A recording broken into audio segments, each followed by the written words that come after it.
Hello everyone. आपका knowledge and curriculum उसमें जो मॉडल जो आपका आए हैं उसमें कुछ क्वेश्चंस के आंसर जो हैं वो गलत दिए गए हैं। ठीक है, उनको अभी एक डिस्कस करेंगे। तो ये क्वेश्चन है कि किसने कहा कि ज्ञान ही शक्ति है। इनमें से ये किसी ने नहीं कहा है, बल्कि ये जो है वो फ्रांसिस बेकन का कथन है। किसका? फ्रांसिस बेकन का कथन है ये। ठीक है, अगर ये आता है एग्जाम में तो ये फ्रांसिस बेकन का कथन है। इस इन चारों में से ये किसी का सही नहीं है। ठीक है, फ्रांसिस बेकन। इसके बाद 73 क्वेश्चन दिया है कि विद्यालय में कितनी भाषाएं पढ़ाई जाए। विद्यालय में जो है वो त्रिभाषा सूत्र के अनुसार पढ़ाया जाता है, इसीलिए 3 भाषाएं पढ़ाई जानी चाहिए। ठीक है, तो इसका ऑप्शन आपका ये सही है, ऑप्शन बा, 3 भाषाएं। इसके बाद ये क्वेश्चन है कि छात्रों में चोरी करने की आदत को कैसे दूर किया जाए। इसका जो राइट आंसर है वो है उदाहरण देकर। जैसे कि अगर कोई बच्चा चोरी करता है तो उस बच्चे को उन बच्चों का उदाहरण दिया जा सकता है जो पहले बुरी आदतों में संलिप्त थे। ठीक है, और उनकी जिस तरीके से उनको सज़ा दी गई या उनको परिणाम भुगतने पड़े, तो इस प्रकार से उदाहरण देकर आप छात्रों में चोरी करने की आदत को दूर कर सकते हैं। इसके बाद क्वेश्चन है कि राष्ट्रीय पाठ्यक्रम संरचना शिक्षक शिक्षा 2009 को कितने अध्यायों में विभाजित किया गया है। इसका जो राइट आंसर है वो 7 है। ठीक है, इसको 7 चैप्टर में डिवाइड किया गया है RTE 2009 को। इसके बाद एक ये क्वेश्चन है कि उच्च शिक्षा के पाठ्यक्रम विकास हेतु राधा कृष्णन आयोग का गठन कब किया गया। इस आयोग का गठन जो है वो 1948 में हुआ था। ठीक है, कब हुआ था? 1948 में। इसका सही आंसर 1948 है। अब हुआ क्या था कि इसका गठन जो कब हुआ था? 4 नवंबर 1948 में। ठीक है, इसको विश्वविद्यालय आयोग के नाम से भी हम जानते हैं। ये विश्वविद्यालय शिक्षा के लिए बनाया गया था। इसने जो रिपोर्ट सौंपी थी वो सौंपी थी 25 अगस्त 1949 को। तो अगर गठन की बात कर रहा है तो आपका 1948 बोलेंगे, और अगर ये कहता है कि इस आयोग ने रिपोर्ट कब सौंपी थी, वो सौंपी थी 25 अगस्त 1949 में। इसके बाद ये क्वेश्चन है कि योजना आयोग 1950 ने कितने वर्ष की विद्यालय शिक्षा पर बल दिया। इसका आंसर तो सही दिया गया है 12 वर्ष, लेकिन ये जो सन है वो गलत दिया है। ठीक है, यहाँ जो सन है वो है 1960। ठीक है, 1960। ठीक है, इसको करेक्ट कर लेना, या 1950 नहीं है, 1960 है। इसके बाद क्वेश्चन ये है कि मानसिक रूप से पिछड़े बालकों की बुद्धि लब्धि होती है। मानसिक रूप से जो पिछड़े बालकों की बुद्धि लब्धि होती है वो आपकी होती है 50 से 60 तक। ठीक है, कितनी? 50 से 60 तक, या 50 से 75। कितनी? 50 to 75। ठीक है, इसके बाद क्वेश्चन है कि विद्यालय में नेता का पद किसे प्राप्त होता है। विद्यालय में नेता का पद जो है वो प्रिंसिपल को प्राप्त होता है। ठीक है, प्रिंसिपल है जो सबको गाइड करता है और सबको ऑर्डर दे सकता है।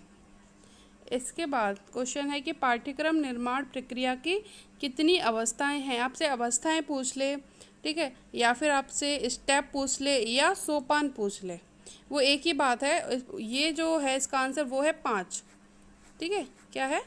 5। और वो कौन कौन सी अवस्थाएं हैं? पहला तो है शैक्षिक आवश्यकताओं की पहचान करना, उसके बाद शैक्षिक उद्देश्यों का निर्धारण, उसके बाद विषय वस्तु का चयन और उसका संगठन, उसके बाद अधिगम अनुभवों का चयन एवं संगठन, फिर मूल्यांकन। ठीक है, ये 5 स्टेप होते हैं पाठ्यक्रम निर्माण के। इसके बाद क्वेश्चन है कि दक्षिण भारत में हिंदी प्रचार सभा की स्थापना की। ठीक है, वो महात्मा गांधी ने की थी, सही आंसर है। लेकिन महात्मा गांधी के साथ साथ जो थी वो एनी बेसेंट भी थी। ठीक है, जिन जो हिंदी प्रचार सभा की जो स्थापना हुई थी वो महात्मा गांधी और एनी बेसेंट इन दोनों ने मिलकर की थी। कब की थी? 1918 में की थी। ठीक है, ये क्वेश्चन है कि शैक्षिक सुधार हेतु राष्ट्रीय शिक्षा नीति लागू की गई। ये 1986 में लागू की गई थी। इसका सही आंसर जो है वो 1986 है। और जो 1987 जो मॉडल में दिया गया है आंसर, 1987 में जो है वो ऑपरेशन ब्लैक बोर्ड की शुरुआत हुई थी। ठीक है, इसके बाद है कि अरस्तु ने ज्ञान प्राप्त करने की किस विधि का विकास किया। निगमन और आगमन, इन दोनों ही विधि को जो है वो अरस्तु ने ही दिया था। तो इसका जो आंसर है वो सी ऑप्शन सही रहेगा। ये क्वेश्चन है कि शिक्षा मनोविज्ञान जो है वो छात्र शिक्षक के लिए उपयोगी है। ठीक है, शिक्षा मनोविज्ञान किसके लिए उपयोगी है? छात्र शिक्षक के लिए। नेक्स्ट क्वेश्चन है कि शिक्षा मनोविज्ञान उपयोगी है। शिक्षा मनोविज्ञान जो है वो आपकी छात्र शिक्षक यानी कि स्टूडेंट टीचर के लिए उपयोगी होती है। ठीक है, व्यक्ति और समाज के लिए नहीं, छात्र और शिक्षक के लिए ये उपयोगी होती है। इसके बाद है कि ज्ञान प्राप्ति के कितने स्रोत हैं? इसका आंसर सही है, 2 स्रोत हैं। कौन कौन से? एक तो क्रियाकलाप या इसको हम एक्टिविटी बोलते हैं, दूसरा अनुभव यानी कि हम अपने एक्सपीरियंस से ज्ञान प्राप्त करते हैं। ठीक है, एक्टिविटी और एक्सपीरियंस। नेक्स्ट क्वेश्चन है कि पाठ्यक्रम विकास का आयाम है। ये तीनों ही जो हैं वो पाठ्यक्रम विकास के आयाम है। ठीक है, आंसर आपका इसमें बिल्कुल सही दिया है, लेकिन कौन कौन से होते हैं? और 4 आयाम होते हैं, यानी कि 4 अप्रोच होते हैं हमारे पाठ्यक्रम विकास के। सबसे पहला जो अप्रोच है वो है अनुदेशन आयाम, दूसरा है आपका अनुभव आयाम, तीसरा है आपका कक्षा पाठ्यवस्तु आयाम और चौथा है आपका पाठ्यवस्तु आयाम। ठीक है, तो फर्स्ट जो है आपका अनुदेशन आयाम यानी कि एन इंस्ट्रक्शनल अप्रोच। ये किसके लिए होता है कि अलग अलग कक्षाओं में या अलग अलग छात्रों के लिए अलग अलग अनुदेशन की आवश्यकता होती है। जैसे जो प्राइमरी के बच्चे होते हैं उनके लिए अनुदेशन अलग होता है, उनको ज़्यादा रटवाया जाता है। ठीक है, कक्षा 6 से 8 तक के जो बच्चे होते हैं उनके लिए जो पढ़ाने का तरीका है, जो अनुदेशन देने का तरीका वो अलग होता है। ठीक है, वहाँ बोध पर और समझ पर ज़्यादा ध्यान दिया जाता है। उसके ऊपर की क्लास के जो बच्चे होते हैं उनके लिए अनुदेशन अलग होता है। तो इस प्रकार से पाठ्यक्रम विकास में जो पहला जो आयाम है, जो अप्रोच है, वो इंस्ट्रक्शनल होता है। ठीक है, सेकंड है अनुभव आयाम, यानी कि इस तरीके का पाठ्यक्रम हमें यूज़ में लाना चाहिए जो कि बच्चे के भविष्य में उसको इस्तेमाल में आए। ठीक है, ये अनुभव से ही प्राप्त होता है कि शिक्षक अपने अनुभव द्वारा बता सकता है कि पाठ्यक्रम में क्या शामिल करना चाहिए या नहीं करना चाहिए। ठीक है, या जो स्टूडेंट होते हैं वो अपने हिसाब से बता सकते हैं कि हमें क्या पढ़ना है, क्या नहीं पढ़ना है, अपनी रुचि के अनुसार या अपनी आवश्यकता के अनुसार। तीसरा है कि कक्षा पाठ्यवस्तु आयाम, जो क्लास कंटेंट अप्रोच जो होता है, इसमें क्या होता है कि किस क्लास में क्या पढ़ाया जाए। जैसे कक्षा 6 से कक्षा 8 तक के बच्चों को ज़्यादातर सारे ही सब्जेक्ट पढ़ाए जाते हैं अनिवार्य रूप से। उसके ऊपर क्या होता है, 9th क्लास से क्या होता है, सिलेक्शन शुरू हो जाता है। साइंस वर्ग अलग हो जाता है, आर्ट अलग हो जाता है, कॉमर्स अलग हो जाता है। ठीक है, तो कक्षा पाठ्यवस्तु का मतलब होता है कि क्लास में क्या पढ़ाया जाए। उसके ऊपर आता है आपका पाठ्यवस्तु आयाम। ये जो होता है वो सब्जेक्ट कंटेंट अप्रोच होता है। ठीक है, कि किस प्रकार का सब्जेक्ट पढ़ाया जाए। तो इस प्रकार से 4 आयाम होते हैं।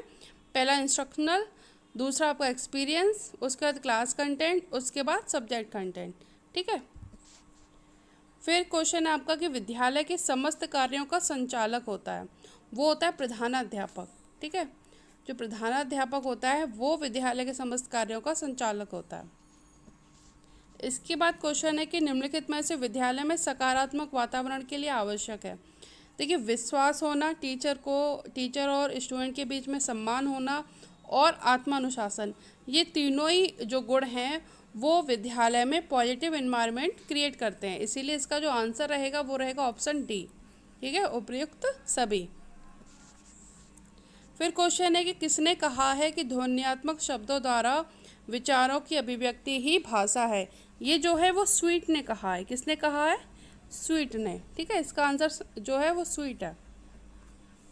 क्वेश्चन है कि स्वीकृत त्रिभाषा सूत्र के अंतर्गत माध्यमिक शिक्षा के प्रत्येक बालक को कितनी भाषाएं अनिवार्य रूप से पढ़नी होंगी? वो है 3। कितनी है? 3।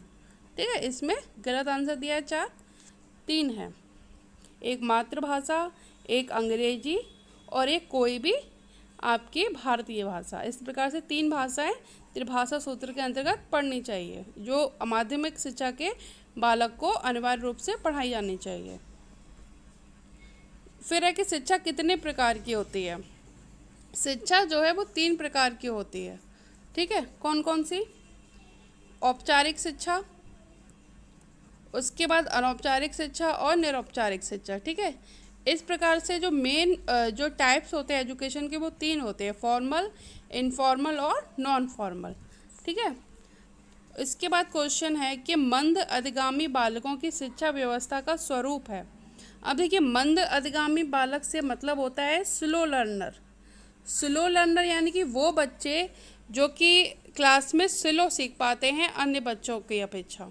ठीक है। इनको ये बच्चे भी ना विशिष्ट बच्चों की श्रेणी में नहीं आते, ये स्पेशल चाइल्ड नहीं कहे जाते, लेकिन ये स्लो लर्नर होते हैं। ठीक है। उसके बहुत सारे कारण हो सकते हैं, जैसे कि वो क्लास में उसको माहौल समझ में नहीं आता है। ठीक है। या किसी टीचर का पढ़ाया वो समझ में नहीं आ रहा है, या घर में उसका वातावरण जो है जो सही वातावरण उसका घर में नहीं है, या फिर किसी वजह से वो एब्सेंट रहा है, चाहे बीमार रहा हो बच्चा, या किसी भी दुर्घटनावश, तो इस प्रकार से उसकी पढ़ाई में बाधा हुई है, तो इस वजह से वो जो है वो स्लो लर्नर है। तो बहुत सारे कारण होते हैं।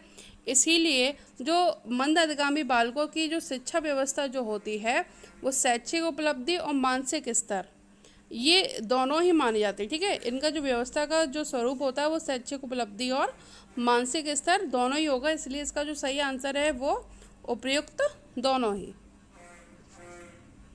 ठीक है।